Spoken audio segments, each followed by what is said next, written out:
there, it's Mo with Picky Sista, and we are back in my kitchen to do a little magic. So we're going to be kitchen magicians today. We're going to be making a keto lemon blueberry zucchini muffin. Not only is it delicious, but it's actually good for you. Keto was the #1 Googled health concern of 2019. So I'm guessing it's still probably way up there, especially after the pandemic and people putting on the pounds. So anyway, what we're going to do is take one of the recipes that I developed. I have a little recipe book, and it's called Favorite Recipes. And when I develop something, I just put it in this book, and you can get it at Brownlow Gifts, BROWNLOW Gifts, and I happen to get it on Amazon, you know, my favorite thing. The zucchini that we are going to use in this recipe is from my gardens, and what I do is I shred it first. The blueberries are also from my gardens, and they are dusted with a little bit of the almond flour so they won't stick, and the lemon juice and zest are from my lemons. So we're going to have a little bit of an organic situation here. Erythritol is the sugar alcohol that is used to sweeten, to replace regular sugar. So it has very little carbohydrates. It is derived from plants and vegetables, fruits and vegetables, so it's safe, and even though it has the word alcohol in it, it doesn't have any alcohol. So what we're going to do first of all, you need to have a KitchenAid mixer or some sort of mixer. It's great. We mix the butter. We have 1/2 cup of butter, 3/4 of a cup of the powdered erythritol. Very important that you use the powder and not the granular, because it doesn't like to, the granular actually doesn't bake very well. And with the butter, I have found that if it's warmed up just beyond room temperature, that it actually will mix better with the erythritol. So we're going to add the butter to the pan, the bowl, the KitchenAid mixer, and the first thing we'll do is we'll mix the butter along with the erythritol. And be careful when you're looking up erythritol, because the first time I did it, I was mispronouncing it, and little Miss Siri in Google took me to WebMD. And I was talking about urology, or reading about it, and I was like, oh, Lord, that was a mistake. So we've got the butter, 3/4 of a cup of erythritol, the powdered. And erythritol, for some people, will end up leaving like a cooling effect at the back of your throat. And if you don't want that or have that, you can add a little monk fruit to it. So we're going to blend that together. Next thing we do is we're going to add the eggs, and I already mixed the eggs together, and again, they do better if they're at room temperature as well. So I'm going to pour that in. That was 3 eggs. And then I have a teaspoon of vanilla, a tablespoon of lemon, and a tablespoon of lemon zest. And where the lemon zest came from is I froze whole lemons, and I just zest them when I need to. So we're going to mix this together, and because that erythritol likes to kind of stick to the sides, we have to scrape. And I'm just going to scrape the sides to get those eggs to be blended in. Okay, so what we're doing now is mixing the erythritol, the eggs, the butter, lemon juice, lemon zest, and vanilla. And once that's done, I mean, this really isn't that tough. And we have almond flour. Almond flour is a keto flour, so it doesn't have any grains in it. That's, you know, keto is one of those things. So we're going to add the almond flour, get that all mixed in. And with the almond flour, we've got 2 teaspoons of baking soda and 1/4 teaspoon of salt. And this is blanched almond flour. If you get the unblanched, it's going to be too granular, and it doesn't bake very well. It looks more like stone ground whole wheat bread.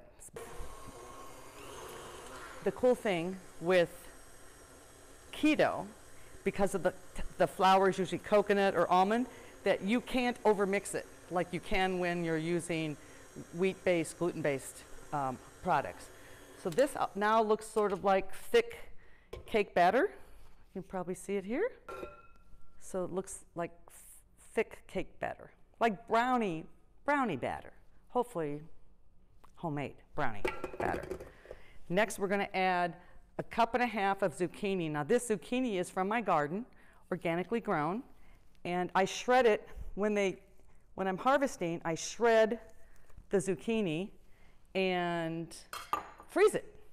Then I just defrost it and get most of the liquid out of it, and that will stir right in. And zucchini does not have much flavor, so you don't have to worry about going, ooh, I don't want to eat vegetables and something sweet. Zucchini is just high in fiber. It's got a lot of water in it, so think of that you're doing your body justice. And this is what it looks like. And then we're ready to put it in the pan. Now you're wondering, these are blueberry, lemon, zucchini. Where are the blueberries? The blueberries, I discovered, like to sink to the bottom. If you coat them in a little bit of flour, so this would be almond flour, then they won't stick to the bottom. And you know how when you're making blueberry anything and the batter turns all blue and looks gross? Well, I don't like the looks of that.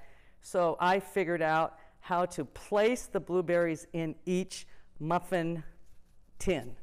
I know it's crazy, but it does work. So I'm gonna go ahead and taste it.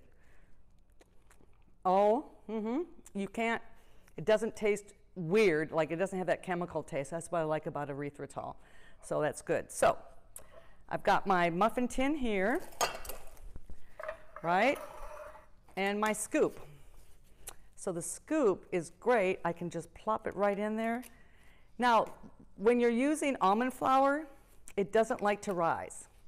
So you can fill them a little fuller than you would if you're making a regular cupcake or muffin with a wheat product, you can only fill them like 2/3 full.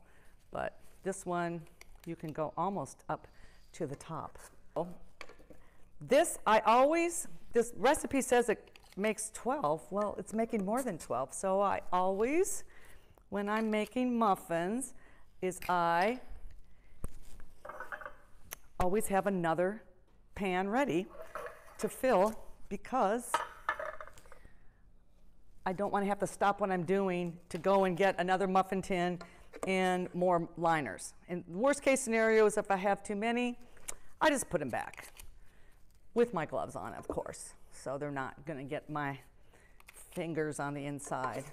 So we'll probably get about maybe close to 18 out of this. Once we get these all in, then I'll be putting the blueberries in them. Like I said, I've coated the blueberries, and all I do is I get some in my hand with my gloves on, and I put like 5 or 6 in each one, and I just poke them down. It's that easy. And once we get these all in, the blueberries all in, they pop in the oven at 350 for about 25 minutes. And when they come out of the oven, which we'll show you later, they're going to get a lemon glaze, and the glaze is made out of lemon juice from my yard and erythritol, the powdered erythritol. And yeah, you don't want to use the granular. It's sort of like if you ever had iced tea and you try to add sugar to it and it doesn't mix. That's how the granular erythritol is. So I am I'm separating them so they can give a full bite of blueberry flavor for each person and each one. I like them to look similar too. And we're going to put them in the oven. All right, our zucchini, blueberry, lemon, or lemon blueberry zucchini muffins are out of the oven. And I made a little icing, and the icing is just pure lemon juice and erythritol, and I got a little splash of vanilla. I happen to have the cake icing bags, but you could use a regular plastic bag too. And we're just going to zhuzh the top of these muffins, and I make little crisscrosses. I am a self-taught decorator, so don't judge me. I do this, you know, occasionally, but this I just have a very small setting on. You don't want to put too much on because it's very strong lemon smell, but it does really finish off it finishes off the muffins in a very nice way. So they look great. Tell me what you think. his first keto experience. Do you miss the sugar? Nope. You don't miss the sugar. So these basically have very few carbohydrates, just whatever the blueberries, but the fiber from the almonds, the zucchini, the blueberries, and even the lemon juice offset any carbohydrates. So you could eat all of these if you want. Like my channel, Picky Sista, and you can find me on Facebook and Instagram as well. Hang in there, and Gunnar says it's time to go.